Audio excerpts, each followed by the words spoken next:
संपत्ति नहीं थी, और यदि कोई संपत्ति थी तो एकमात्र प्रभु का सहारा, प्रभु का नाम। और यही संपत्ति को लेकर के वो मगन रहते थे अपने जीवन में। किस्मत एक दिन करवट बदलती है। पत्नी के कहने पर वो द्वारकाधीश से मिलने जाते हैं। भगवान श्री कृष्ण उनके माथे पर तिलक देते हैं, और तभी तिलक देते देते उनके मस्तक पर जो दुर्भाग्य लिखा हुआ था उसको सौभाग्य में परिणित करा जाते हैं। ठीक ऐसा ही हमारा जीवन होता है। जब तक हमारे अंदर ईश्वर भक्ति कायम है, जब तक हमारे अंदर धैर्य कायम है, तो निश्चय जानिए एक दिन भाग्य हमारा साथ जरूर देगा, भाग्य अपना करवट जरूर बदलेगा। एक ऐसे ही समय की शुरुआत होने जा रही है 9 जुलाई को।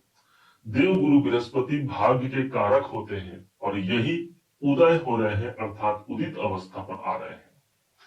शुरुआत से ही शुरू करते हैं ताकि आपको पूरा यह विश्लेषण समझ आए। 15 मई 2025 का वो दिनांक था जिस दिन देव गुरु बृहस्पति ठीक अष्टम भाव को छोड़ करके नवम भाव पर, भाग्य के स्थान पर, भाग्य के स्वामी का अपना प्रवेश हुआ था। होना तो चाहिए एक बेहतर भाग्य, लेकिन कुछ ही महीने बाद, अर्थात तकरीबन 1 महीने से भी कम का समय था, 12 जून को देव गुरु बृहस्पति भगवान सूर्य नारायण के द्वारा अस्त हो जाते हैं। फलस्वरूप उनके कार्य करने की जो क्षमता है वो अल्प हो गई।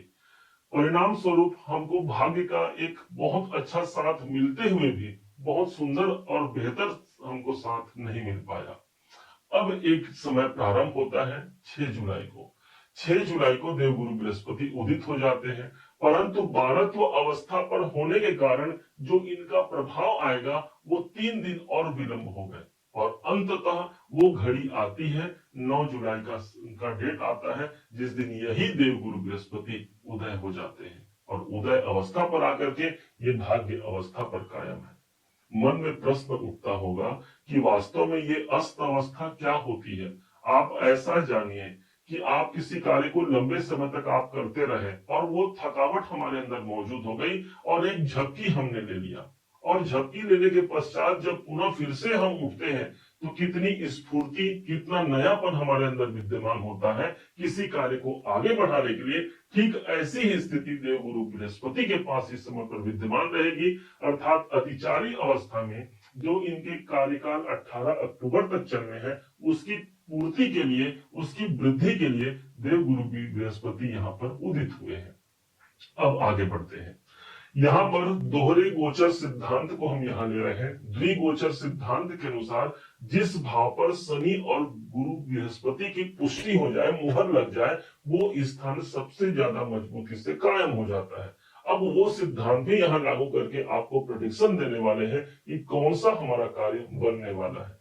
कुल मिलाकर के 4 आपके लिए भविष्यवाणी हम लेकर आए हैं, जो चारों कार्यों की पूर्ति होने में कोई संदेह नहीं है। और ये जानिएगा इस समय पर हमारा भाग्य और साथ ही साथ कैरियर हमारा समर्थन दे रहा है, अर्थात शनि का समर्थन हमको प्राप्त होता है सबसे पहला, और वो होगा नवम भाव पर गुरु का उदय होना, अर्थात एक बेहतर भाग्य की प्राप्ति भाग्य इस स्थान पर हो रही है।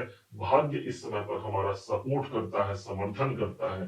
किसी अच्छे किस्मत की प्राप्ति हमको होती है। कोई कार्य हमने किया है, बार बार उसमें विलंब और रुकावट हमने देखा है, तो अब मेरे ईश्वर की कृपा मुझ तक पहुंच पाई है, अर्थात भाग्य सबसे ज्यादा इस समय पर आपका साथ देगा। नवम भाव जागृत होना, कोई दूर की यात्राएं कर सकते हैं। यदि इस समय पर आप विद्यार्थी हैं तो अपने विद्या को लेकर के आप ज्यादा विद्यावान बन पाते हैं, ये गुरु का वरदान होगा। नवम भाव पर स्थित है, इसलिए हम स्वयं इस समय पर धार्मिक होते हैं। गुरु नॉलेज के कारक होते हैं, हमारे अंदर वो नॉलेज बढ़ता है कैसे हम अपने भाग्य को आगे बढ़ाएं, और शायद यही एक कृपा है जो देव गुरु बृहस्पति के माध्यम से एक बड़े और बेहतर भाग्य की जो आकांक्षा हमने लगाई थी वो इस समय पर सबसे ज्यादा मजबूती से पूरा होगा। दूसरा प्रभाव हो गया देव गुरु बृहस्पति की पहली दृष्टि, और जो कहीं और नहीं 7 नंबर की राशि तुला राशि पर पड़ रही है। ये जो राशि है ना, इसी भाव पर शनि देव उच्च के होते हैं। अब यहाँ शनि का समर्थन कैसे मिल रहा है दूसरे पॉइंट से समझिएगा। शनि जो है 7 नंबर की राशि पर उच्च के होते हैं, और देव गुरु बृहस्पति की 5वीं दृष्टि आ रही है। अब यहाँ पर देवगुरु बृहस्पति की दृष्टि कोई संतुलन नहीं है। 7 नंबर की राशि उनके शत्रु की राशि है, शुक्राचार्य की राशि है। तो इस कंडीशन में एक एग्रीमेंट होता है, किसके संग? शनि और गुरु के संग। देवगुरु बृहस्पति कहते हैं मैं आपके अपने राशि तुला राशि को नहीं बिगाड़ूंगा, वहां भाग्य का सपोर्ट दूंगा, परंतु शर्त यह है कि आप जो छठे भाव पर बैठे हैं, नौकरी के भाव पर बैठे हैं, उस भाव को मत बिगाड़ना, उस मेहनत का परिणाम तुला राशि को प्रदान करना। अब वही एग्रीमेंट के माध्यम से शनि का सपोर्ट भी इस स्थान पर मिलता है, अर्थात नया कॉन्फिडेंस की वृद्धि होना। हम किसी कार्य को कर रहे हैं, उत्साह नहीं है मन में, कार्य की पूर्ति नहीं होगी, और यहाँ पर वही उत्साह हमको मिलने जा रहा है। हम किसी कार्य की प्रगति के लिए उस पर काम करने जा रहे हैं। स्वास्थ्य में यदि किसी बात को लेकर के परेशानी है, यदि बार बार हमारा स्वास्थ्य बिगड़ जा रहा है, तो गुरु का वरदान है, गुरु की दृष्टि है जो गंगा जल के समान पवित्रता रखती है।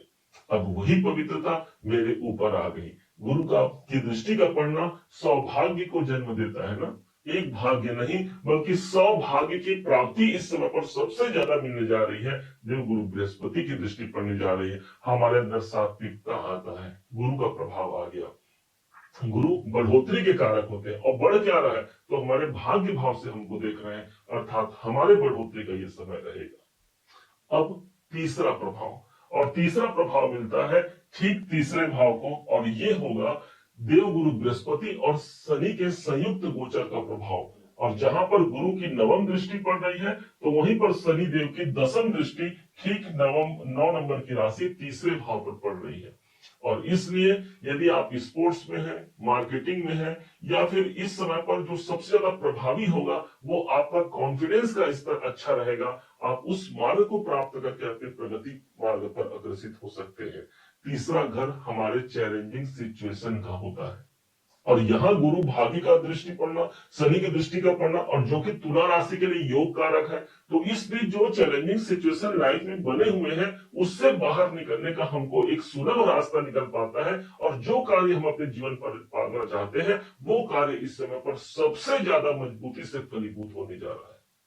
यही नहीं, इस समय पर आप छोटे भाई बहनों के लिए काम करते हैं, यदि उनके जीवन में भी कोई प्रॉब्लम, कोई परेशानी है, तो ये हाउस जब एक्टिवेट होगा तो उनके लिए भी एक समर्थनकारी सपोर्ट मिल गया। अब चौथा, अंतिम और सबसे महत्वपूर्ण, और वो होगा वो स्थान पंचम भाव आपका जागृत होना।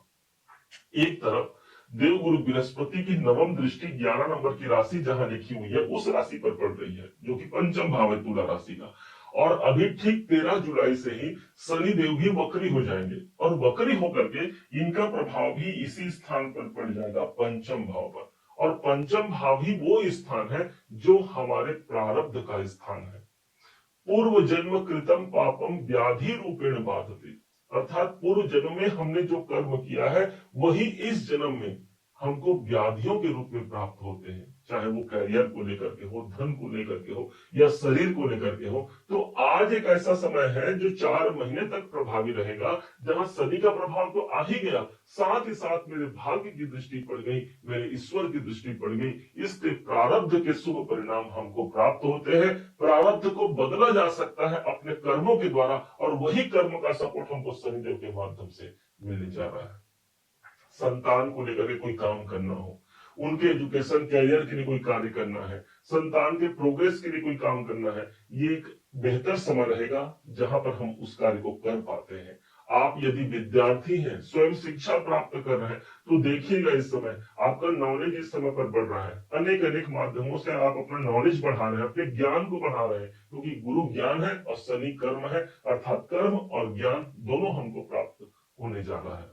पंचम भाव, यदि आप कोई क्रिएटिविटी संबंधी कार्य में है, कलात्मक कार्यों से आप जुड़े हैं, कोई कलाकारी से युक्त काम कर रहे हैं, तो हाँ पंचम भाव जागृत हो रहा है। शेयर मार्केट इत्यादि में भी एक अच्छे बेहतर सफलता को आप प्राप्त कर सकते हैं। ये द्विगोचर का सिद्धांत यहाँ पर लागू होता है, जो एक अवसर है संतान संबंधी कार्य की पूर्ति के लिए और मेरे मन मुताबिक कार्य को पूरा करने के लिए, क्योंकि यही हमारा मन है, हमारा मस्तिष्क है, और यही हमारे डिसीजन है। और मन मस्तिष्क और डिसीजन के भाव पर शनि और गुरु के प्रभाव का आना एक शुभ संकेत होता है। जो हम डिसीजन लेना चाह रहे हैं या जो हम काम करना चाह रहे हैं उस पर हम अपना फोकस बना पाएंगे और उसकी पूर्णता को प्राप्त कर पाएंगे। एक उपाय जरूर कीजिएगा। और वो देव गुरु बृहस्पति चूंकि उदित हो रहे हैं, इसलिए यदि आपने गुरु दीक्षा लिया है तो अपने गुरुवर के मंत्रों का जाप जरूर कीजिएगा।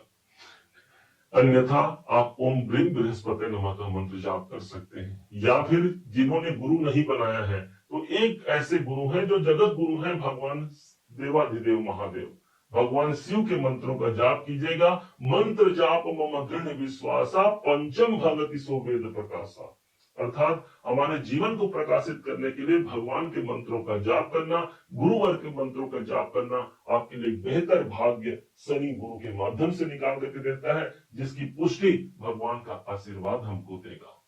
उम्मीद है आप सबने इसे समझा, आप सबने इसे जाना है। यदि आपने इसे समझा है, जाना है, मेरे समझाने का प्रयास यदि आपको सार्थक लगा हो, मेरे समझाने का तरीका यदि आपको सार्थक लगा हो, तो हर बार की भांति इस बार भी अपना प्यार भरा लाइक और कमेंट करना कभी मत भूलिएगा। और हाँ, यदि अभी तक आपने चैनल को सब्सक्राइब नहीं किया है, सब्सक्राइब जरूर कीजिएगा। पुनः एक बार फिर आप सभी का दिवस बहुत मंगलमय हो, इन्हीं शुभकामनाओं के साथ। जय श्री राम।